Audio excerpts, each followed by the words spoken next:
Baik, Assalamualaikum warahmatullahi wabarakatuh. Teman-teman AB Channel TV, selamat berjumpa lagi. Kita kedatangan tamu yang luar biasa nih. Panggilannya apa? Mangkang atau apa nih? Bebas saja. Bebas saja. Mang Darto, kumaha sehat? Alhamdulillah, saya. Luar biasa.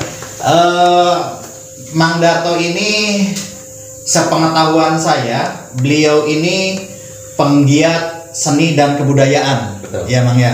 Jadi beliau ini kenal dengan saya itu hampir 7 tahunan ya. 7 tahunan. 7 tahunan. Cuman komunikasinya lebih banyak di media sosial, di dunia maya, di WhatsApp, di Facebook gitu.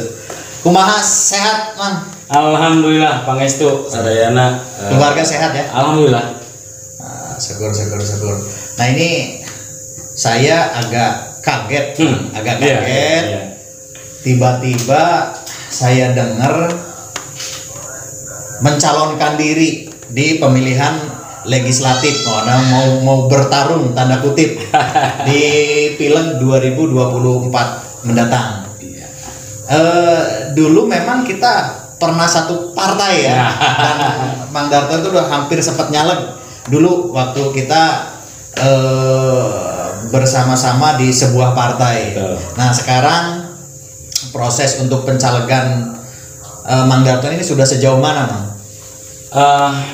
Dalam prosesnya kita tinggal menunggu DCT.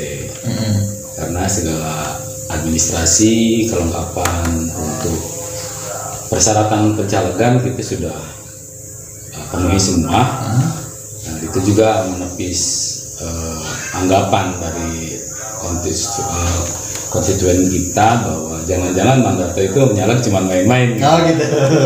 Dan alhamdulillah sudah semuanya, kita tinggal menunggu DCT dan tinggal mungkin menunggu kelengkapan yang lain sebagai atribut daripada pencalegan itu sendiri. Terus kenapa milih P3 nih? Kenapa milih P3 nih? Kan sekaliber Mang Darto lah yang memang orang aktif ya. Aktif artinya kukurubutan kemana-mana, tidak hanya di politik saja. Kalau momen politik orang kekurubutan bagus wajar, karena ini dari dulu juga Mang Darto mah kukurubutan wae gitu kan. Tentunya banyak partai yang mendekati. Nah, kenapa kemudian memilihnya P3, Mang? Sebenarnya itu agak sukar diungkapkan juga ya, karena itu berkaitan dengan keyakinan. Setiap orang seburuk apapun, segoblok apapun, sejahat apapun, itu tetap ketika dia hidup berharap surga. Berharap kebaikan. Sebangsat-bangsa pun orang. Nah, itu berharap endingnya akan husnul khotimah. Seperti itu. Nah, kenapa saya bergabung dengan Partai Persatuan Pembangunan? Ada beberapa aspek yang saya lihat dan menyentuh saya untuk bisa bergabung dengan Partai Persatuan Pembangunan. Di antaranya mungkin faktor religius. Itu kan bagaimana seorang Darto gitu kan yang hidupnya itu semau gua gitu kan, yang terus berkutat dengan kebudayaan dan kesenian, di akhir hayatnya pun ini sebenarnya menjadi bagian daripada keesaan Tuhan, ingin bagian daripada sesuatu yang Allah janjikan, bahwa ketika manusia di alam dunia itu melakukan kebaikan, maka itu surganya Allah akan didapatkan gitu. Amin. Yang kedua, P3 itu adalah partai tertua mungkin ya dari partai-partai baru gitu kan. Didirikan oleh sesepuh-sesepuh dan ulama-ulama atas musyawarah besar para pemuka agama Islam, sehingga tercetus menjadi sebuah Partai Persatuan Pembangunan yang berlambangkan Ka'bah. Itu menjadi daya tarik juga terhadap saya, yang mungkin kalau dalam lagu qasidahan itu ada rindu Ka'bah gitu. Mudah-mudahan ketika saya bergabung di P3, memikul atau menggandeng lambang Ka'bah di dada saya saya diberikan kesempatan untuk datang ke Baitullah, untuk bisa melaksanakan ibadah haji, ya itu kan harapan gitu. Nah, yang ketiga adalah kenapa saya tertarik dengan P3? Itu dari filosofi nama Partai Persatuan Pembangunan. Nah, orang-orang seperti kita kan sebenarnya ingin membangun kampung halaman kita, membangun kabupaten kita, membangun negara kita. Lalu di mana kita bisa mengapresiasikan atau mengaplikasikan keinginan kita untuk membangun? Wadahnya udah ada, Partai Persatuan Pembangunan. Bukan berjuang, membangun. Bukan berjuang ya. Ya, itu ya anekdot ya kan, nggak usah diambil begitu mendalam. Nah, di P3 saya menemukan bahwa apa yang terbetik dalam pikiran saya sejak muda itu ternyata patah semua gitu. Patah semua. Contohnya bahwa kadang-kadang kan kita selalu ingin mengetahui sesuatu. Betul, ya kan? Betul. Tapi kita mentok terhadap informasi. Nah, tiba-tiba di P3 itu saya mendapatkan itu bahwa setiap manusia, warga negara Indonesia berhak untuk mendapatkan informasi yang layak. Nah, kan undang-undang informasi publiknya kan sudah. Betul. Undang-undang informasi publik itu kan seolah-olah disembunyikan, seolah-olah tidak dipublikasikan dengan baik, sehingga pemerintah itu kadang-kadang, oh ini mah ranah kami, jangan pernah tahu. Terkesan seperti itu gitu kan. Nah, baru di P3 saya baru menemukan jawabannya. Saya kan aktivis kan, pejuang kebudayaan kan, pejuang sosial kan. Ketika kita membuat sebuah acara, sebuah gerakan atau sebuah ini, kita selalu kebingungan dengan pendanaan. Ya kan? Sehingga kita itu seolah-olah menjadi pengemis. Pengemis di negara yang kaya raya. Padahal kerja-kerja yang kita lakukan itu adalah kerja-kerja yang seharusnya dilakukan oleh negara. Contoh merawat kebudayaan, itu harus dilakukan oleh negara. Tapi hebatnya seniman di kita itu dilakukan oleh mereka sendiri. Dengan patungan, dengan udunan, dengan cari proposal, dengan cari donasi ke sana kemari. Lalu di mana negara hadirnya? Padahal itu sudah ada. Pemerintah sudah menganggarkan untuk kebudayaan, untuk keperawatan ini dan lain sebagainya. Nah, informasi publiknya yang tidak nyampe. Baru ketika saya ketemu dengan Kang Pepep Saiful Hidayat, saya dikasih tahu, Kang, seniman Majalengka itu orang kaya semua. Loh, kenapa Kang? Kok disebut orang kaya? Karena tidak pernah ada yang meminta anggaran dari kami. Tidak pernah meminta anggaran dari pemerintah. Loh, kami butuh Kang, dia bilang. Kalau butuh, syarat dan informasinya harus tahu. Nah, apa syaratnya? Syaratnya begini. Lalu itu harus masuk ke dalam sistem informasi pembangunan daerah atau SIPD. Kemarin tahu nggak SIPD itu apa? Baru kali ini mengetahui SIPD akhir-akhir ini kan, sistem informasi pembangunan daerah. Dan itu masyarakat tidak tahu bahwa kebutuhannya, keinginannya, harapannya untuk membangun kampungnya itu bisa dimasukkan ke dalam sistem informasi pembangunan daerah dan bisa dianggarkan oleh pemerintah melalui musrembang. Nah, hari ini kan musrembang itu hanya sebuah rutinitas yang dilakukan tanpa ada action yang betul-betul. Kan mestinya musrembang itu dilakukan pertama diawali dengan musdus, musyawarah dusun, dusun blok Jumat misalnya membutuhkannya sumur bor, lalu itu dimusyawarahkan, digabung dengan dusun blok Sabtu misalnya, lalu menjadi sebuah kesepakatan prioritas yang mana nih, itu masuk ke dalam musrembang dan dimasukkan ke dalam SIPD. Lalu anggarannya akan dialokasikan oleh pemerintah dengan dorongan permohonan proposal atau lain sebagainya terhadap pemerintah. Bukannya itu ada ranahnya lagi melalui dana desa? Nah, dana desa juga dana desa. Artinya begini mungkin ya pemikiran saya.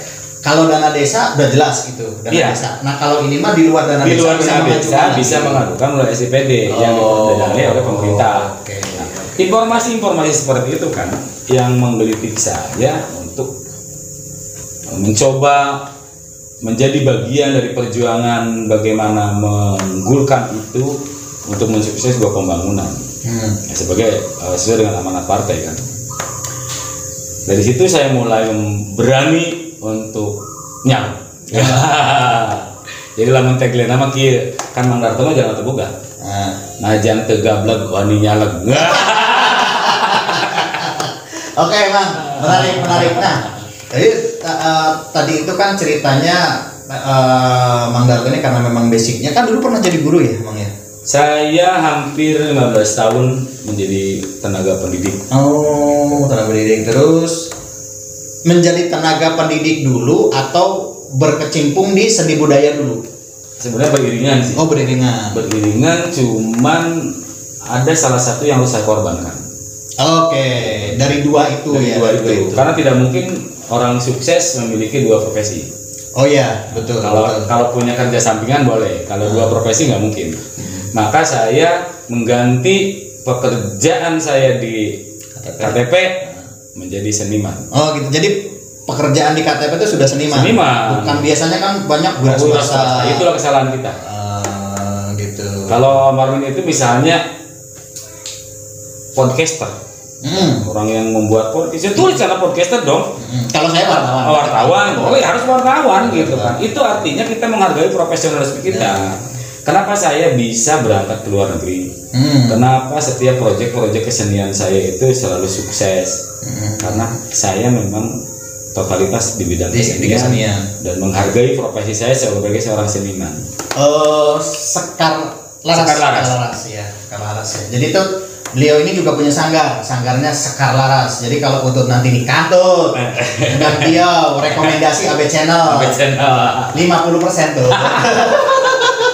Oke Bang. Nah, Sekar Laras itu konsennya ke seni apa? Seni tradisi atau sintren atau apa? Nah, kalau sebenarnya di Sekar Laras itu kita punya tagline atau branding itu Jagabaya Budaya Nusantara. Jagabaya Budaya Nusantara. Apa filosofinya? Jadi Sekar Laras itu sedang di setting untuk bagaimana menjadi penjaga kebudayaan Nusantara.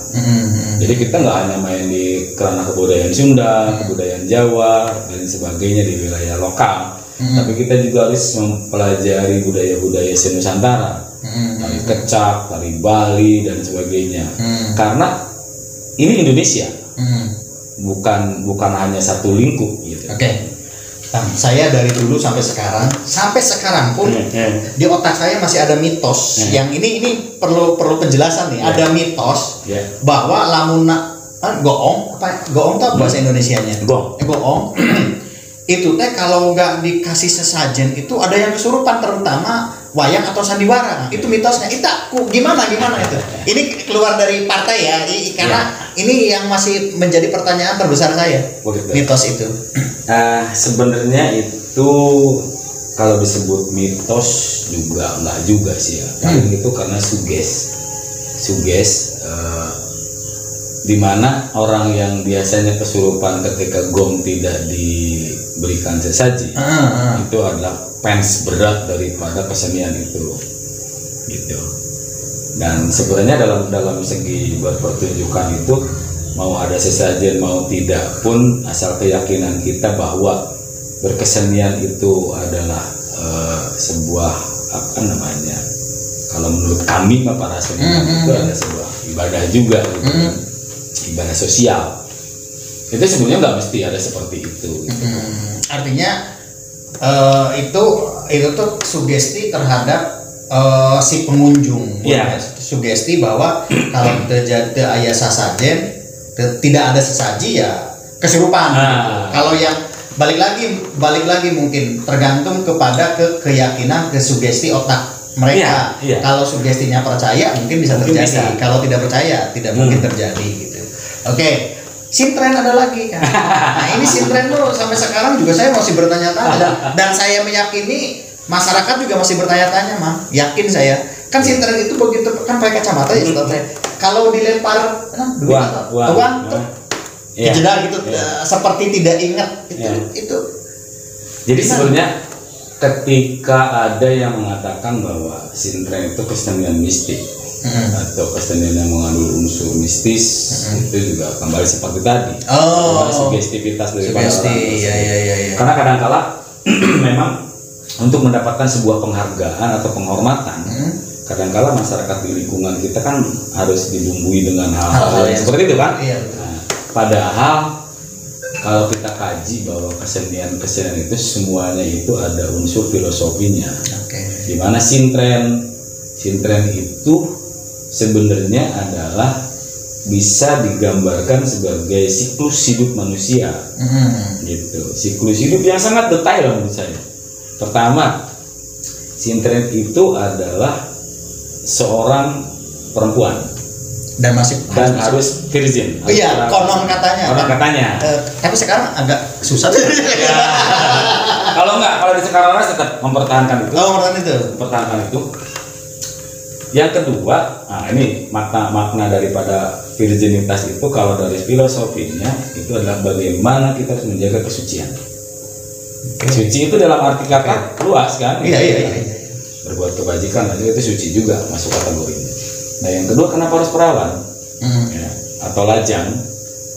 Kalau punya suami, kalau punya pacar, begitu si sintren itu joget sama orang lain terjadi keributan ya. Kalau misalnya ketersinggungan dan sebagainya. Nah yang kedua itu sebenarnya untuk menambah durasi panjangnya pertunjukan. Artinya kan kalau misalnya orang yang punya suami itu kadang-kala dalam ilmu sosialnya ini ketika mau berangkat manggung jare wong Jawa digaweni. Iya benar. Diulah-ulah masalahnya ayo mau kesenang mana. Akhirnya umur pertunjukannya pendek. Tapi ketika anak itu memang anak darah, gadis yang belum punya pasangan dan sebagainya, durasinya agak panjang, bisa 2-3 tahun dia menjadi penada sintren. Itu satu. Nah yang kedua, filosofi dalam pertunjukannya kenapa sintren harus diikat. Iya, ketika pakai tambang itu simbolnya bagaimana kita meredam atau mengikat hawa nafsu kita. Filosofinya bertentangan nggak dengan agama? Kan enggak kata saya. Kurungnya dimasukin ke dalam tikar, digulung ya. Kita digulung tikar kan kasih kain kapan, itu mengingatkan pada kita bahwa suatu saat nanti kita akan pasti kena mati. Meninggal gitu kan. Lalu dimasukkan ke dalam kurungan. Setelah meninggal pasti dikubur dong. Lalu setelah dikubur terjadi perubahan di alam mahsyar nanti. Ketika orang dalam hidupnya berbuat baik, maka dia akan mendapatkan surganya Allah Subhanahu wa taala. Tapi kalau dia berbuat buruk, maka akan mendapatkan nerakanya Allah Subhanahu wa taala. Maka itu berkaitan dengan reward and punishment gitu kan. Nah, simbol itu ketika dibuka anak tersebut tiba-tiba lepas dan berdandan cantik, itu kan bisa diartikan wah karena dia masih suci, selalu berbuat baik, akhirnya bisa jadi bidadari, gitu kan. Jadi dalam segi kostum, kenapa sintren menggunakan kacamata? Nah itu dia, dan hitam. Itu simbol daripada bahwa manusia kadang-kala itu menggelapkan matanya dan tergelapkan matanya, kan? Dan ketika akan disinten dilemparkan dengan uang, dia tidak sadarkan diri. Dia malah manusia babit mau sadar minta kan gitu semau buah nggak bongar suara bisa dibawa. Curhat. Oke, tapi memang ini pengalaman saya sendiri. Satu ketika saya ngeliput sintren, ngeliput sintren di acara itu ada whiteboard, si sintren mah jauh dan matanya di kacamata terus ditutup lawon. Nah, terus saya nulis angka. Dia nulis angka, saya nulis angka, yang nulis angka tuh saya, yang tahu saya tanpa ada rekayasa saya sendiri. Tulis, saya lupa angkanya berapa, udah lama tulis. Dia bisa nyebutin, si Sinten bisa nyebutin. Sakti kan gitu. Gitu. Baik, Mang. Balik lagi ke perpolitikan. Kan gini, Mang. Caleg mah itu kan janji manis rata-rata. Nah, caleg itu janji manis. Jadi, iya sebelum jadi ngomong tenang, saya anu. Begitu jadi bukan rahasia umum lagi. Konstituen kecewa gitu. Nah, Mang Darto ini ketika jadi teh apa nih yang mau diobrolkan? Kalau janji mah enggak. Ketika jadi teh kumaha Mang gitu. Dan mensiasati fenomena seperti itu tuh gimana, Mang? Kan tugas daripada legislasi itu adalah melegitimasi kebijakan-kebijakan pemerintah dan kepentingan konstituennya. Betul. Kita harus buka dulu apa sih partai gitu. Ya. Partai itu senjata atau wadah atau lembaga atau kendaraan untuk bagaimana kita sebagai rakyat bisa didengar suaranya, bisa mengambil maslahat dan manfaat daripada sebuah negara, sebuah kondisi negara. Nah, berkaitan dengan bagaimana konstituen itu kecewa, konstituen itu merasa dibohongi oleh calon. Itu sebenarnya semua calon nggak ada yang ngebohong, nggak ada. Semuanya berjanji itu harapannya bisa dipenuhi. Tapi yang terjadi adalah di lapangan jarang terjadi antara komunikasi konstituen langsung dengan bacaleknya. Ya. Ketika proses pencalegan. Ya, jarang terjadi karena itu difasilitasi oleh yang namanya apalah terserah itu namanya. Jadi mungkin saya potong. Dari caleg A ngomong ke si perantara ya apalah sebutannya cucuk tim serta nyampe ke sini jadi ABC. Jadi masyarakat nerimanya ABC. Padahal si caleg mah A. Gitu. Bisa jadi. Nah, hal itu yang membuat adanya jeda antara sebelum pemilihan dan setelah pemilihan. Ya. Sebelum pemilihan kadang-kala caleg itu ya menginstruksikan ke timnya, ataupun ketika tidak diinstruksikan oleh calegnya, tim itu langsung ngelonyor gitu kan, tanpa konfirmasi, sehingga ketemu dengan ini karena dia punya harapan, punya tanggung jawab untuk menggulkan si bapak ini, sehingga dia membuat janji-janji itu dengan konstituen dan lagi disambut oleh konstituen itu. Bos, orang mah yang taruh gitu. Bos, sok bisa suara berapa gitu. Saya bisa menyiapkan suara 100 suara asal dikasih taruh di sound system. Logika kita berpikir adalah berapa harga taruh ya? Berapa harga sound system? Itu puluhan juta. Diberikanlah gitu kan ke si eta. Nah, setelah itu pemilihan terjadi, tiba-tiba suaranya hanya dapat 20. Apa enggak degel? Si calon nanya, wah, ya kan udah diberikan Pak, masa diambil lagi? Mau diambil lagi emang enggak? Setelah itu kan, nah, kalau yang namanya konstituen nggak ada beban, mau diambil lagi silakan. Kalau nggak malu mah gitu kan. Kalau nggak pengen viral mah. Nah, tapi apakah terbangun komunikasi antara calon yang akan diusung menjadi wakil rakyat ya, dengan konstituen sebagai pemilihnya? Enggak, betul. Jadi artinya tadi saya bisa ambil kesimpulan, caleg itu tidak akan pernah berpikir untuk membohongi konstituennya. Hanya memang ada komunikasi, ada perantara komunikasi ini yang mungkin bisa mengurangi, bisa melebihi kan gitu. Iya. Dan kedua, mental dari caleg, dan mental dari konstituen. Ya. Mental dari caleg itu seolah-olah dia itu sedang melamar pekerjaan untuk menjadi direktur, sedang melamar untuk menjadi seorang penguasa, sedang melamar untuk menjadi seorang birokrat, sehingga dia ya tanggap gagal lah. Kalau calegnya model saya kucurut begini ya, terus sempral-semprul, mana ada yang mau dengar gitu kan. Maka stylenya harus dirubah gitu kan. Jadi gagah, nggak punya mobil juga pinjam dulu. Tapi bagi saya nggak begitu.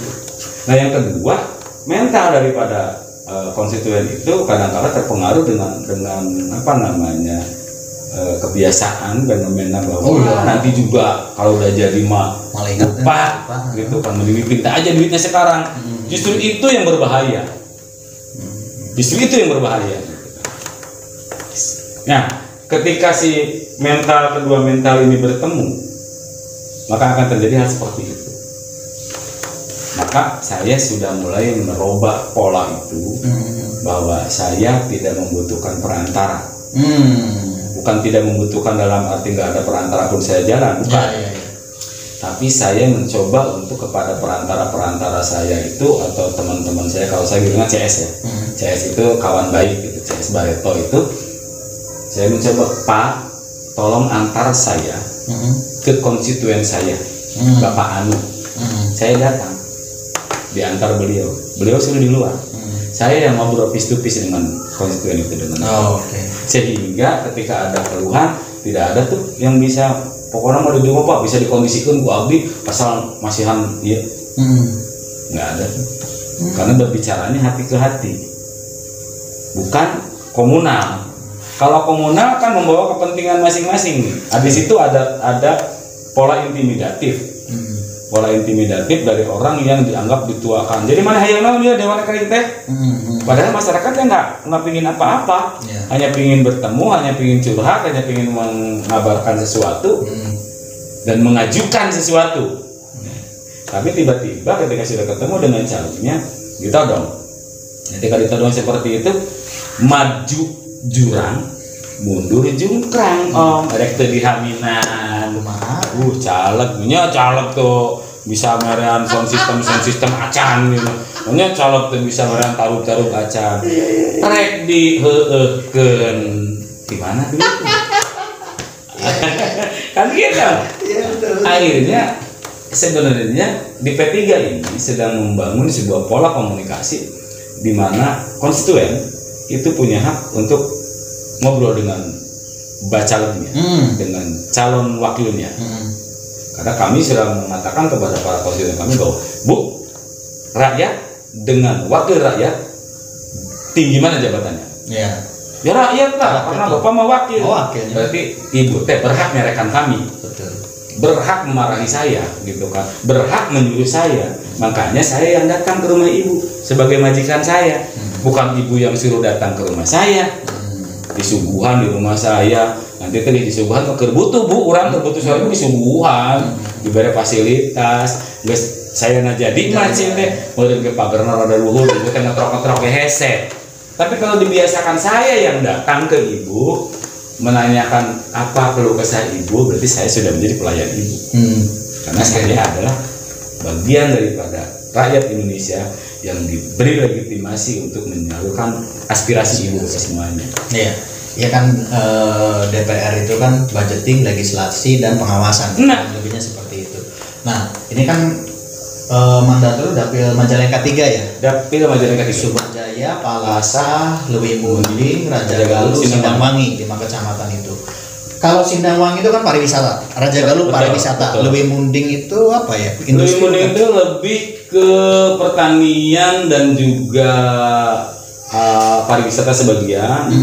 Kalau Palasa home industry di Leuwi Munding. Home industry ya. Palasa berarti Palasa itu masuknya ke pertanian juga agari, tapi sekarang sudah bergeser ke industri. Industri ya. Apalagi Sumber Jaya. Nah, menyikapi industri ini, Mang. Kebetulan saya sangat intens komunikasi dengan teman-teman serikat buruh kaitan dengan, karena kan suka tidak suka mau tidak mau Kang Darto itu ada di sana. Betul. Ada di daerah sana, melihat UMK Kabupaten Majalengka ini. Kalau mau berkomentar boleh, enggak pun enggak apa-apa. Terkait UMK Majalengka itu menurut Mang Darto gimana? Kan kalau UMK itu tidak bisa diputuskan karena tuntutan.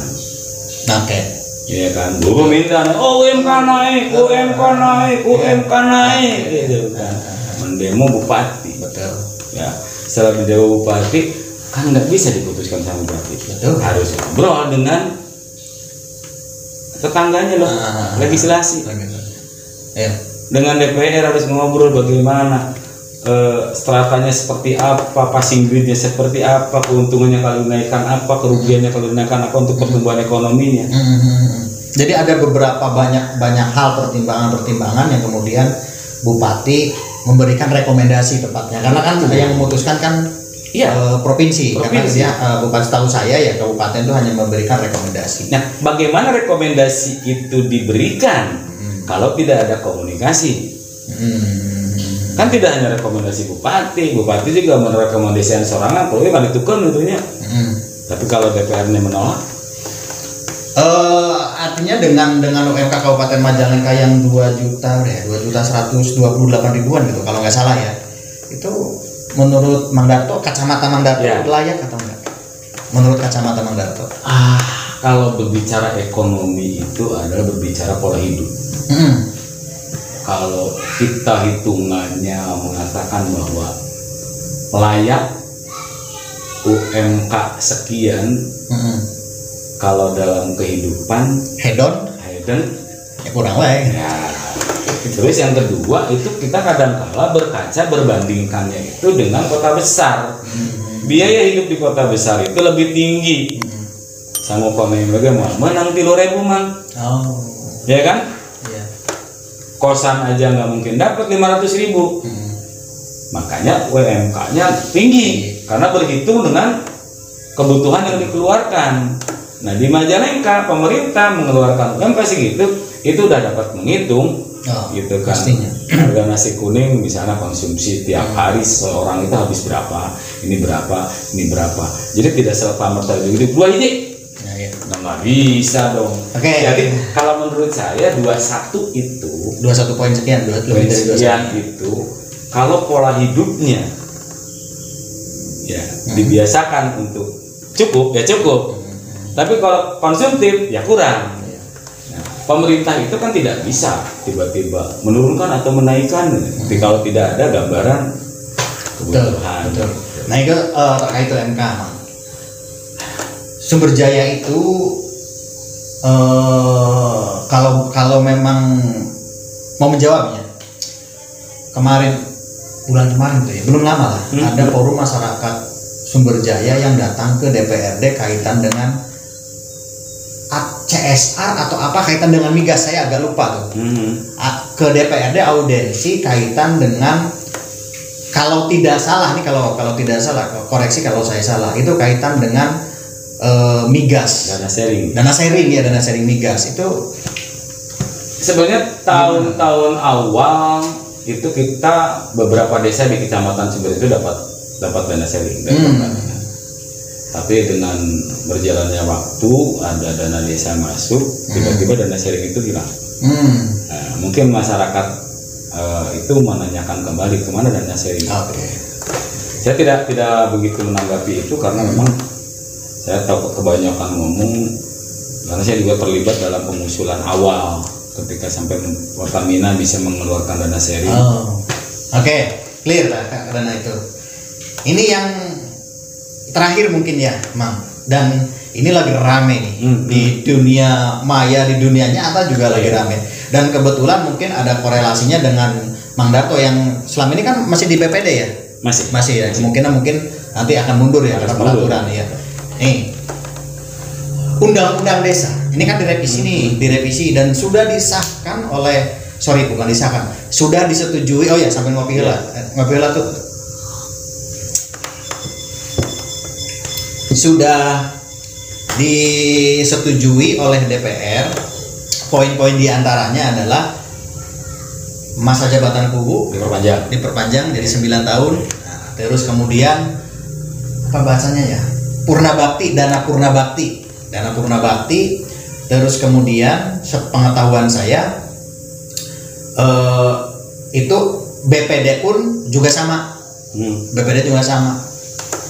Nah, pendapat pribadi Mang Darto kaitan dengan revisi Undang-Undang Nomor 40 ini bagaimana? Tentunya kan memang ini masih panjang prosesnya. Pemerintah juga kan ini dari DPR ke pemerintah. Kalaupun pemerintah kemudian menyetujui, nanti ada peraturan Kementerian Keuangan dan seterusnya, karena dana dana purna bakti atau apa, pensiun lah kalau bahasa saya nama gitu, pesangon untuk ketika berhenti gitu. Nah itu dilimpahkan ke APBD. Bayangkan Majalengka yang kemarin saja kemarin itu 64 desa kalau purna baktinya itu 1 kali periode kan 3,3 kalau nggak salah kepala desa itu 3,3 1 tahun itu berarti kan 30 sekian ya 36 kali sekian puluh desa. Nah, dikali 1 tahun kali sekian puluh desa berapa miliar itu? Ini pendapat Mang Darto gimana, Mang? Kalau pendapat saya sebenarnya kan kalau purna bakti itu menurut saya nggak penting, nggak perlu menurut saya. Pribadi saya ya. Iya. Pribadi saya nggak perlu karena apa? Satu, bayangkan kepala desa zaman dulu yang berdarah-darah membangun desa babak desa. Apakah mereka dikasih siltap? Apakah mereka dikasih bengkok? Enggak juga, bengkok itu ke sini, siltap ini ke sini. Apalagi ditambah sekarang dengan adanya pensiun gitu kan. Iya, ini berkaitan lagi dengan moral nantinya.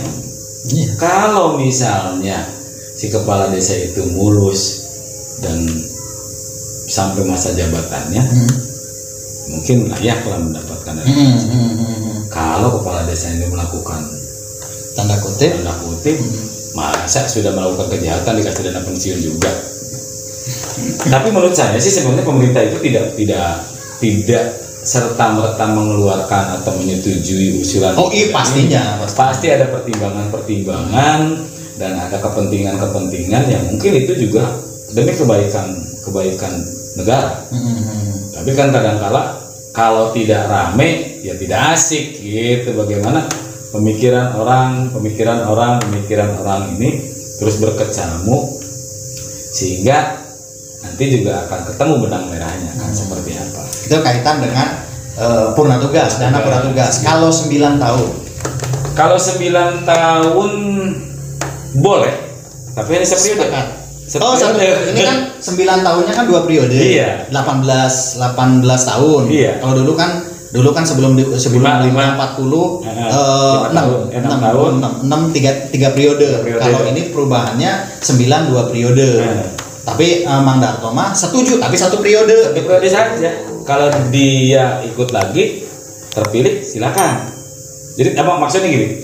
1 periode ya, 1 periode dia kepemimpinan, tapi kalau misalnya dia ke periode keduanya ikut lagi terpilih lagi ya boleh dong gitu kan. Bukan 2 periode dilanjut maksud saya. Tapi 1 periode habiskan dulu 9 tahun. Lalu pilihan lagi masih boleh ikut. Iya, memang gitu kan. Menurut saya sah-sah saja. Kenapa? Sebenarnya kalau di otak atau di pikiran saya ketika 9 tahun dia menjabat itu bukan sebuah anugerah, tapi sebuah bencana. Sebuah bencana. Kenapa disebut sebuah bencana? Periode 9 tahun itu bukan waktu yang pendek. Ya. Di jalan pasti akan ada apa-apa. Betul. Nah, artinya peluang untuk masyarakat mencalonkan diri sebagai kepala desa itu lebih bisa terbuka luas. Dengan 9 tahun bisa saja sih kepala desa itu turun di jalan. Oh iya, itu maksud yang ingin saya katakan itu. Iya. Karena priorisasi yang lama bisa saja turun di jalan, atau tersangkut atau meninggal atau bla bla bla. Tapi secara prinsip setuju aja. Tidak mungkin pemerintah memberikan legislatif memberikan kalau pemerintah belum. Kalau legislasi memberikan itu karena mungkin ada pertimbangan dan diskusi panjang. Pasti. Ya tentunya kabar baik artinya buat kepala desa karena sepengetahuan saya revisi undang-undang 40 desa tentang desa ini itu berlaku surut. Betul. Jadi ketika ini pemerintah setuju, maka kubu yang kemarin yang masih menjabat itu jadi 9 tahun. 9 tahun gitu, tambah. Gitu. Nah, oke. Mang, atur nuhun terakhir barangkali ada yang mau disampaikan ke teman-teman komunitas, ke saudara-saudara dan seterusnya, silakan, Mang. Oke, teman-teman semuanya di wilayah manapun Anda berada, doakan saya, mohon restu saya bahwa saya akan maju di pileg 2024 dari Partai P3. Jadi jangan lupa, ingat Hejo, coblos Mang Darto. Assalamualaikum warahmatullahi wabarakatuh. Oke, teman-teman, itu obrolan ringan saya dengan Mang Darto. Tentunya sebenarnya pengen panjang lebar karena durasi juga membatasi. Tetapi sebelum saya akhiri, saya mohon dukungannya. AB Channel ini akan terus berkarya agar bagaimana kemudian mampu berkontribusi untuk Majalengka melalui podcast, dan kami tetap informasikan bahwa AB Channel itu membuka ruang untuk UMKM Majalengka yang memang mau dipromosikan melalui banner, melalui running tag, melalui produknya nanti dipasang di sini. Dipersilakan hubungi admin AB Channel TV atau admin abchannel.id dan itu gratis. Terima kasih teman-teman. Assalamualaikum warahmatullahi wabarakatuh.